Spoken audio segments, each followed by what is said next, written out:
Bienvenido y bienvenida a Polvo y Miseria, esta vez para hablar de un tema que muchos y muchas no lo comprenden, no lo entienden y también es factor de escándalo.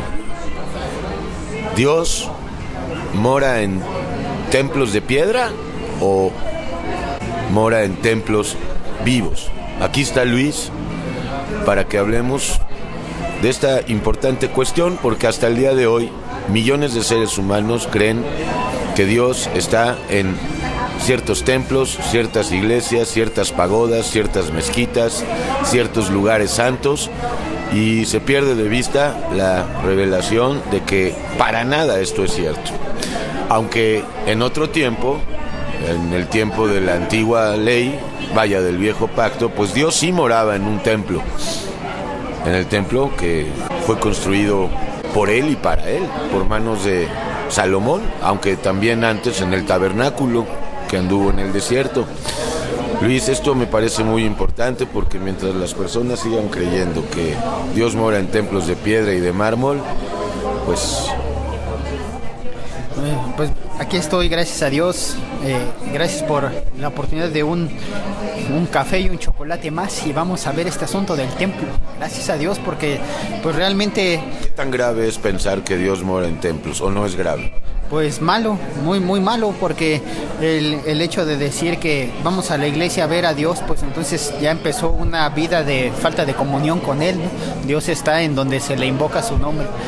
Y sería bueno empezar por todos los templos que ha habido, y hay que empezar viendo que hay un santuario celestial desde donde se gobernó la creación y el universo antes de que este mundo existiera.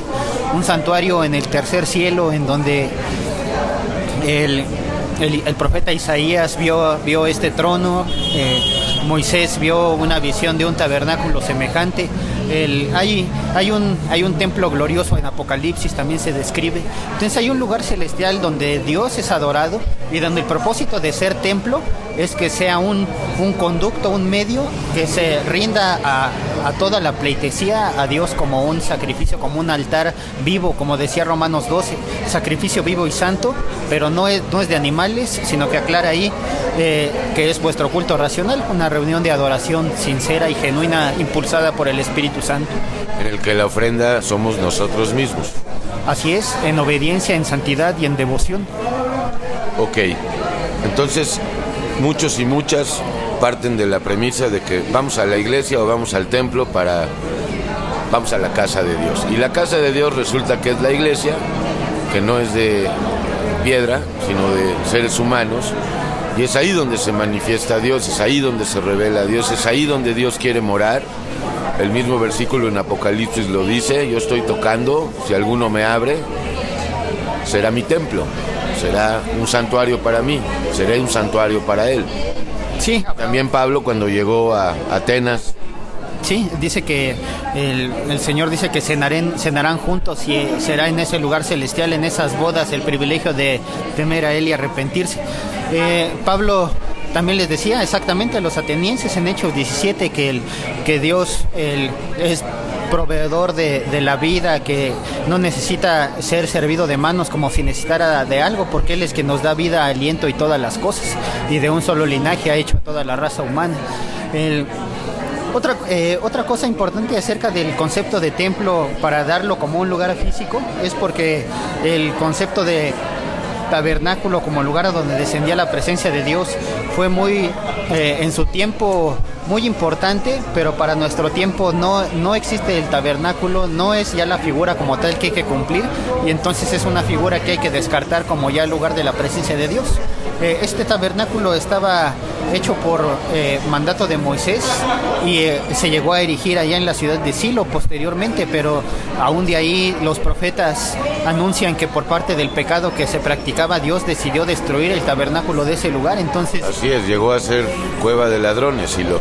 Así es, entonces definitivamente el lugar físico como tal, por más renombre que Dios le quiera dar para que su gloria sea anunciada y ahí invoquen su nombre, siempre el ser humano con el corazón pecaminoso que tiende a ser cueva de ladrones.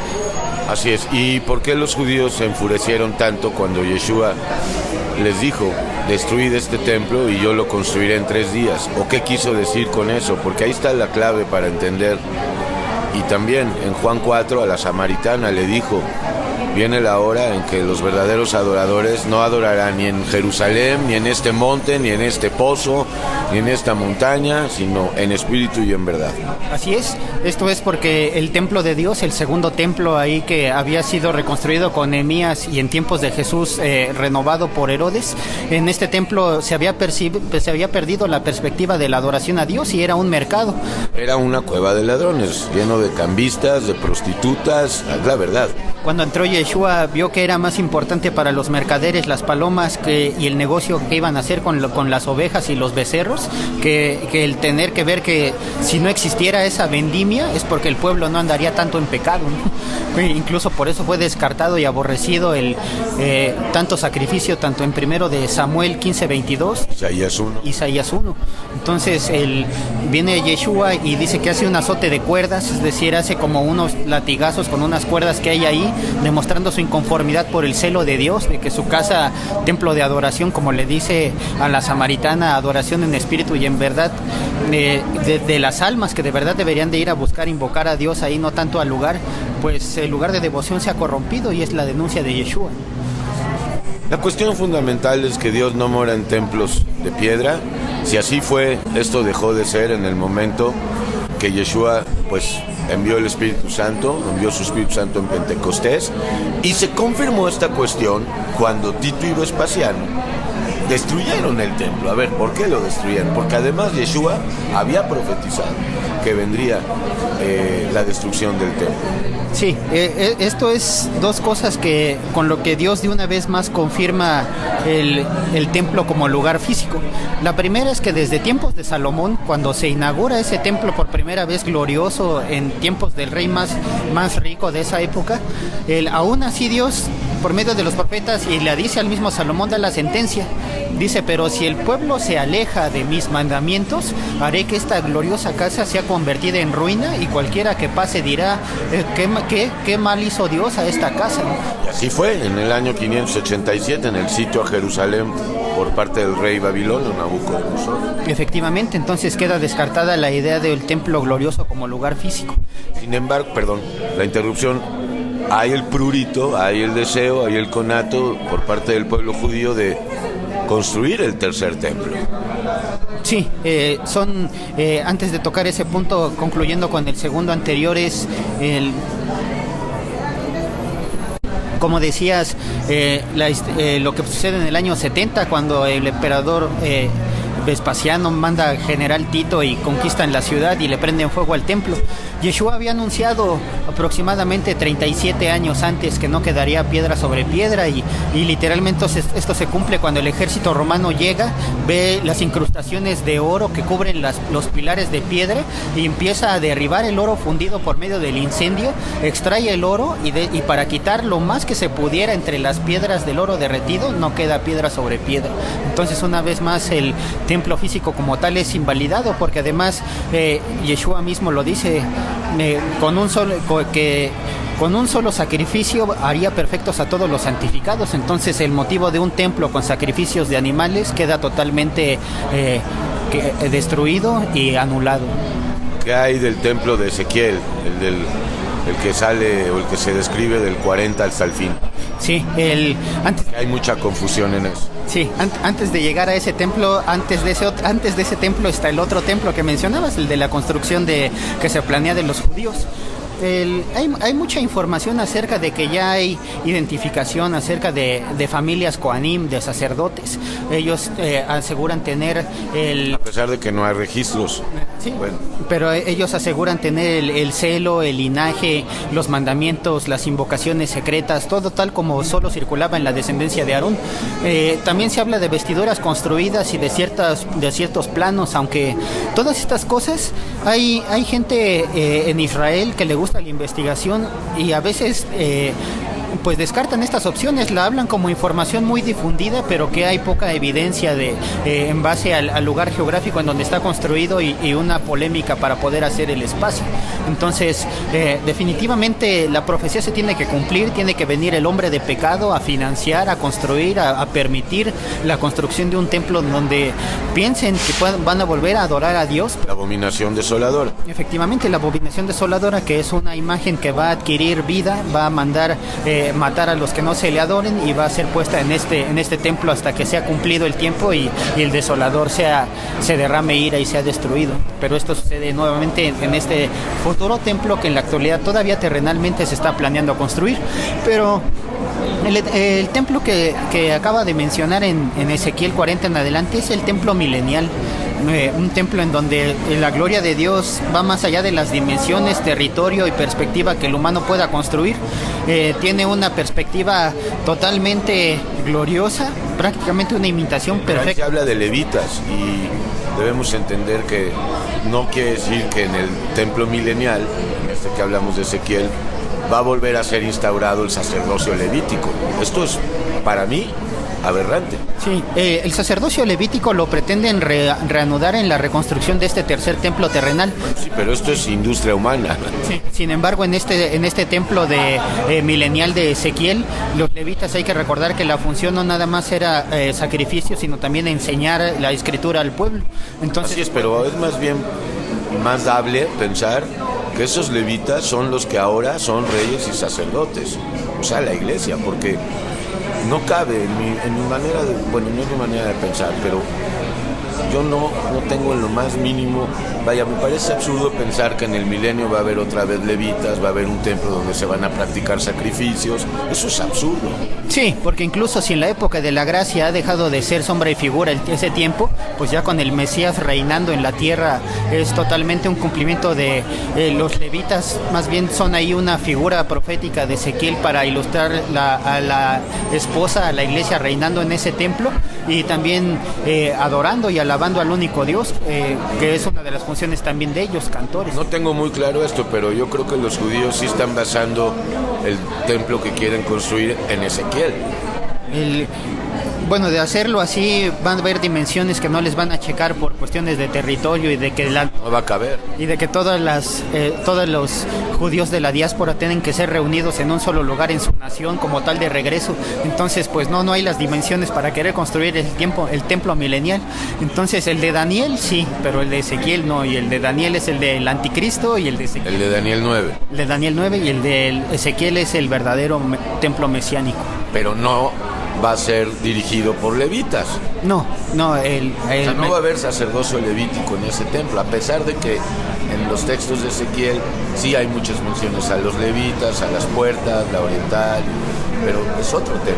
Sí, porque de hecho el enfoque que ahí podemos encontrar es que de alguna manera son gente que estaba como porteros o servidores, entonces no es como tal las funciones, también son sus funciones, pero no volver a los mismos sacrificios detestables que el Señor mismo decía, hastiado estoy de soportarlos, ¿no?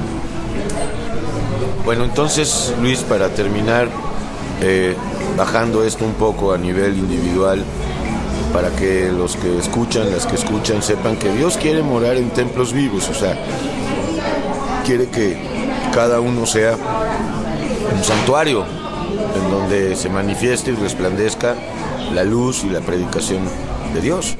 Así es, y entonces es ahí donde nos encontramos con el templo de la gracia, que el cuerpo de cada creyente que ha entregado su vida al Señor, y que hay que volver a descartar esa idea de que ir al local donde se reúne un grupo como tal es la iglesia y es donde... Los cristianos también creen eso, vamos a la iglesia el domingo. No, pues es un concepto mal dicho, la iglesia somos nosotros.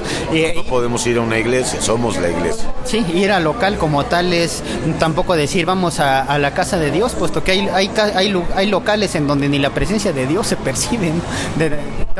Y aparte... Es que no se perciben locales, se perciben humanos. Claro, hay que recordar que el Señor mismo se lo dijo a Salomón y a David, ¿me quieres construir casa a mí? Si el cielo no puede ni contenerme, ¿no? Sin embargo, en el antiguo templo, en el de Moisés, en el de Salomón, perdón, pues sí habitaba la presencia divina, la Shejinah, ¿no? Sí, en el lugar santísimo. En el lugar santísimo había un punto de intimidad importante en la parte más santa, donde estaba el arca del pacto y donde estaba la presencia misma de Dios. Salió fuego en varias ocasiones. Sí, y en una ocasión los filisteos pensaron que tomando el arca tenían derrotado a Israel, y lo que ocasionaron fueron plagas al llevarse el objeto que representaba la presencia de Dios. Pero es otra vez sombra y figura del verdadero templo, la iglesia. Así es. Bajo este mismo punto, una cosa que hay que tocar es, dice en Primero de Reyes 8:12 que el Señor habitaría en la oscuridad, y a veces parece un poco controversial este pasaje. Ambiguo. Pero sin embargo aquí podemos ver que el lugar santísimo era un lugar cerrado, tapado con cortinas gruesas, y nadie podía entrar. Más que el sumo sacerdote. No siempre que quería. Sí, solamente una vez al año. Y sin embargo aquí lo que podemos ver es que el Señor lo que permite es que con esta oscuridad es una figura de que en esa oscuridad espiritual en la que se encuentra la raza humana, si le busca con fe, en esa oscuridad le puede hallar en ese lugar santísimo. La luz de Yeshua. Cuando Él suministra esta luz a todo aquel que ha creído en Él, su cuerpo pasa a ser templo del Espíritu de Dios. Así es. Un tema desarrollado en 1 de Corintios 6 y 2 de Corintios 3. Este templo es un templo donde nuestro cuerpo como tal viene a ser habitación del Espíritu de Dios. Morada. Morada del Espíritu Santo. Y tendremos yo y mi Padre y haremos morada.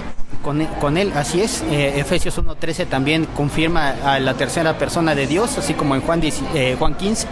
Y entonces cuando este periodo de tiempo empieza a habitar en este cuerpo, que empieza a ser este templo, el específico, que hay que empezar a ver que ahí en ese es donde está la presencia de Dios. Ahí es donde hay que partir para hablar de que toda la gloria, toda adoración en espíritu y en verdad, toda predicación del Evangelio, toda adoración sincera al Señor, todo proviene del Espíritu que nos impulsa y que no viene de nosotros mismos, sino que Él, como dice en Romanos 8:26, Él es el que nos ayuda incluso hasta a orar. Sí, porque no sabemos pedir. Así es. Ni qué conviene. Pero el Espíritu nos ayuda, Él habita en nosotros, nos ayuda a orar. Otra cosa curiosa en la que nos ayuda es, por ejemplo, cuando estamos hablando, testificando o escuchando una conversación acerca de alguien que quiere refutar el conocimiento bíblico, y el Espíritu Santo, así como lo hizo con Esteban desde el templo de su cuerpo, con la sabiduría que solamente viene de Dios, utiliza el templo para empezar a fortalecer con palabras que solamente vienen de Él y que no son humanas. Y una vez más el conducto es el cuerpo, que es el templo. Y donde está el Espíritu Santo hay libertad, y el Espíritu Santo es poder que se manifiesta en el creyente que por revelación ha recibido a Yeshua. Es poder espiritual, verdadero, auténtico. De hecho es todo poder, porque con este poder vencemos ¿a quién? Porque hay un enemigo, la iglesia tiene un enemigo. Sí, en este sentido hemos hablado de él hoy. En este sentido, en 1 de Corintios 12 dice la Escritura que el poder que Dios le da al creyente por medio de los dones es por el Espíritu Santo. Y aquí lo importante es que dice que cuando Él empieza a ejercer esos dones o esos poderes, dice que lo hace Él mismo y el creyente. Eso quiere decir que hay una relación personal en donde muchas cosas, de acuerdo a la revelación, como lo acabas también de mencionar, el creyente puede ejercer tanto ya sea alguna actividad en libertad o para como mandamiento de acuerdo a su crecimiento espiritual, y este es uno de los motivos que a veces se utiliza para decir que cualquier persona que toma está ofendiendo al templo del Espíritu, y realmente aquí es donde el texto no está utilizando el argumento de que lo que se ingiera es ofender al templo del Espíritu. Hay que recordar que lo que ofende, lo que mancha al templo del Espíritu es lo que sale porque viene de la boca. Entonces, ¿cómo pueden llegar los que escuchan, Luis, cómo pueden llegar a ser templos del Dios vivo? Porque sin arrepentimiento, pues esto es imposible, ¿verdad? Porque a lo mejor la gente cree que yendo a una iglesia o dando diezmos o dando ofrendas o siguiendo las reglas de la iglesia o del pastor pueden llegar a ser templos vivos, pero no es así. No, cuando una persona empieza a conocer que Yeshua el Mesías de Israel, tiene la esperanza y lo empieza a conocer y empieza a platicar con él y le empieza a rendir su vida. Pero arrepentidos, o sea, tenemos ese factor es esencial. Sí, ese proceso de arrepentimiento para perdón de pecados. El Señor prometió darle el Espíritu Santo al momento de creer, en Efesios 1:13. Arrepentidos y recibiréis el don del Espíritu Santo. Efectivamente. Entonces, cuando el Espíritu de Dios entra al cuerpo para renovarlo, para su mente también restaurar todo su ser, en ese momento limpia ese templo, lo hace un vaso. Lo limpia de culpas, para empezar. Sí, y en ese momento cuando lo empieza a levantar para servir, y ese ya es un templo vivo. Así es. También el Señor Jesús decía ya en Lucas 11 que si los padres saben dar malas cosas, cuánto más el Padre no dará el Espíritu Santo al que se lo pida. Y si una persona quiere ser instrumento de honra para Dios, puede pedir que su templo, su cuerpo, sea investido por el poder que viene de lo alto. Su ser entero, espíritu, alma y cuerpo. Así es, sean revestidos por el Espíritu de Dios para que su cuerpo, en todo su ser, todo su templo, esté investido del Espíritu de Dios. Así es. Sin embargo, estos templos vivos están crucificados con Cristo. Es por esto que viven en el poder de la resurrección. Otra vez volvemos a lo mismo. Contemplar al crucificado no produce nada en el alma. Hay que subir a la cruz con el crucificado, y lo hemos explicado por la gracia. No es cuestión de que se mande uno a hacer su propia cruz y se amarre ahí unas horas al día, sino que es vivir en juicio, vivir en obediencia. Sí, una de las cosas que también caracterizan el templo del Espíritu de Dios es que dice, Pablo decía que si algún día un cuerpo fuera quitado de este mundo, tenemos de Dios un edificio, un templo en el cielo. Entonces en este lugar celestial con un cuerpo glorificado tenemos esa ventaja de una nueva morada, una nueva habitación. Así es. Ok, Luis, pues vamos a concluir esta conversación para que des tus últimos puntos. Sí, pues el templo, todos los templos que se han construido, los más fastuosos, o sea, los más maravillosos. El Vaticano, por ejemplo, ¿ahí mora Dios? No, le llaman la Plaza de San Pedro, pero la palabra Vaticanus viene de un latín que habla del dragón, la serpiente. Entonces, pues, el vaticinio de la adivinación del dragón. Entonces, pues no. Ahí mora Satanás. Sí, entonces no hay el puro nombre ya nos empieza a dar luz de qué se invoca ahí. ¿Y el Muro de los Lamentos, ahí no morará Dios? Fue un lugar que Dios permitió que fuera derribado porque era más negocio que invocar su nombre. Ya era idolatría, se adoraba más al templo que al arquitecto del templo o al que hizo el templo. Efectivamente. O se adoraba más el Shabbat que a Yeshua, a Dios, que es Señor del Shabbat. Así es, entonces de esta manera quedan descalificadas las actividades en el templo porque no eran como Dios las mandaba. Y hay una frase que dice: las cosas no son como crees que son, sino las cosas son como Dios dice que son.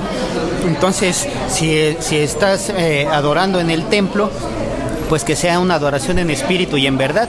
Y esa definición en espíritu, eso va en contraste con lo material, con lo construido. Y en verdad va en contrario con la falsedad, con la hipocresía. Entonces el espíritu, una adoración impulsada por el Espíritu de Dios de nuestro templo, es más fragante en incienso que un ritual cumplido por mero compromiso. Y la verdad es Yeshua. Yeshua nos habla de que las palabras que de verdad le digamos a Dios no sean mecánicas, no sean las que el culto amerita, como en estos cultos ya trazados con orden de en qué momento sigue qué, sino que sea el momento propicio para hablar las cosas que le den gloria a Dios, porque una función en este templo, por medio del Espíritu de Dios, dice Juan 16, que es exaltar la obra de Cristo. Así es, Luis. Bueno, para que ya no sigas pensando y creyendo que en tu iglesia está Dios, porque Dios está en la iglesia del Dios vivo, no mora en templos de piedra, mas sí mora en hombres y mujeres escogidos, todos ellos apuntados en el libro de la vida, que habiendo llegado al arrepentimiento por obra y gracia del Espíritu Santo, empiezan a ser tabernáculos, santuarios, templos del Dios vivo, en donde el Dios vivo, Yeshua, se manifiesta y resplandece. Luis. Sí, y es precisamente bajo este mismo motivo que en los textos de Corintios, al hablar del cuerpo como templo del Espíritu Santo, hablan de un cuerpo espiritual donde si se une a la fornicación, resurrección se empieza a enlazar con pactos de que otros ya se volvieron una sola carne, y la novia de Cristo al haber esos pactos procura decir: ahí sí cuida tu templo. Ese es un pacto espiritual, no tiene que ver con el ingerir alguna cosa. Sí, el templo no es el cuerpo físico en sí, sino todo el ser, espíritu, alma y cuerpo. Sí, y sobre todas las cosas hay que cuidar el alma más que el cuerpo, porque hay gente que se dedica a cuidar el cuerpo, por no decir que le rinde culto al cuerpo, y en segundo o tercer lugar el alma. Sí, aquí podríamos hablar, por ejemplo, de alguna persona muy extremadamente saludable pero adicta al sexo, ¿no? Entonces ahí vemos esa controversia, que por más que cuide su cuerpo, la fornicación tiene muy escondido en el mundo espiritual la respectiva consecuencia, ¿no? Y se fornica con el alma antes que con el cuerpo. Sí, eso es la evidencia de que el templo del espíritu, al hablar de fornicación, es que se une el alma, no tanto el cuerpo. Si el alma está fornicando con ídolos, espiritualmente hablando, el cuerpo también empieza a fornicar. Así es, entonces es una evidencia de que es un cuerpo espiritual, el templo. La iglesia del Dios vivo. Por eso Yeshua dijo: derribad este templo y en 3 días yo, hablando de la resurrección, en 3 días lo empiezo a formar. Así es, y el apóstol Juan ahí especificó que él se refería al templo de su cuerpo, aunque los judíos no lo entendieron. Es decir, que aunque su cuerpo, su templo, fue crucificado y traspasado por una lanza y por corona de espinas y clavos, al tercer día volvió a reconstruir su templo de entre los muertos, regresó vivo. Y este templo se está construyendo todos los días, porque todos los días, hoy por hoy, siguen siendo llamados muchos y muchas para empezar a ser templos del Dios vivo y formar parte de este templo que pues tiene alcances eternos. Este templo es indestructible, no lo pudo destruir la muerte, pues tampoco, ¿verdad?, a los que han pasado de muerte a vida. La muerte no tiene potestad sobre nosotros ya. Sí, vaya, sobre el cuerpo sí, pero no sobre el alma. Sí, cuando Yeshua dijo que él establecería su iglesia conformada por los templos de los creyentes y que la muerte no prevalecería contra ella, es que es un mundo, es algo espiritual que ni siquiera la muerte puede detener. No estamos diciendo que el cuerpo físico no está sometido a la muerte. Evidentemente este cuerpo en el que andamos tiene sentencia de muerte. Sí, sin embargo este cuerpo, finalmente Pablo decía, el vientre, o sea, para las viandas, para las tortas para el vientre, pero ambos serán destruidos. Entonces ese no es tanto el problema. Más bien aquí la cuestión es hacer un énfasis en que una persona que ha rendido su vida a Dios en arrepentimiento forma parte ya del templo del Dios vivo. Así es. Entonces cuidado con los ídolos más que con la comida y el cigarro. Así es. Que están pensando que el cigarro destruye y pues ¿qué destruirá más? Los ídolos, la mentira, el engaño, la codicia, los celos, los ídolos, no los de piedra, el dinero relacionado con la codicia, o como argumentan muchos que están en la iglesia apóstata, que se limitan a decir que lo que destruye el templo es el alcohol, el cigarro y la comida. Pues para los que piensan así, si los pecados se detectan por los olores, pues ¿a qué huele la mentira, no? ¿A qué huele la avaricia? ¿A qué huele la hipocresía, el chisme, la masturbación, el adulterio, la fornicación?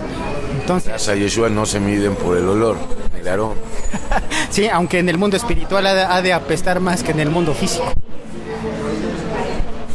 Luis, muchas gracias. Esta es una cuestión vital porque pues están en tinieblas aquellos que piensan que Dios está en su pagoda, en su templo, en su congre, y la idea de que somos templos del Dios vivo no echa fuera la necesidad de congregarnos, ¿verdad? Pero sin decir que el lugar físico a donde nos congregamos es el templo, no, es el lugar donde nos congregamos, sea un templo, sea una casa, sea un almacén, sea un parque, sea una cafetería, sea lo que sea. Sí, porque definitivamente el lugar en donde hay 2 o 3 reunidos, ahí está el Señor, y donde hay esos 2 o 3 reunidos, ese templo es construido, porque Pedro decía que como piedras vivas eran edificados.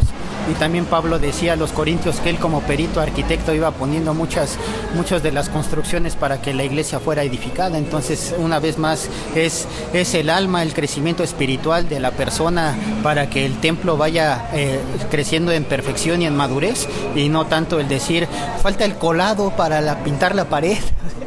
Y ya en Isaías 27 estaba escrito y está escrito que todas estas piedras que forman el nuevo templo, la nueva edificación, serían desmenuzadas para ser ahora puestas como piedras vivas, un concepto que retoma Pedro. Sí, entonces definitivamente esta construcción es por las piedras somos nosotros, piedras vivas. Sí, los creyentes arrepentidos. Así es. ¿Quién es el edificador? Primeramente no hay otro fundamento, Yeshua y el Espíritu Santo, y ya ellos levantaron dones para que se empezara la obra, y hubo un perito arquitecto, pero ya no hay otro fundamento y nadie puede poner otro del cual ya está edificado, el cual es Yeshua. Ahora, una función de este templo, más que solo limitarse a decir que si alguien toma o si alguien fuma ofende el templo, pues si tú no tomas, si tú no fumas, la obligación de tu templo es testificar que hay una salvación de Dios, porque cada uno entregará cuentas de lo que hizo mientras estaba en el cuerpo, sea bueno o sea malo. Entonces, si tú sabes que si crees que tienes un mejor concepto para darle un uso a tu templo, pues dale gloria a Dios del cielo, porque no juzgues a los demás. Hay obras que debes de estar haciendo para que te rindas cuentas de tu templo.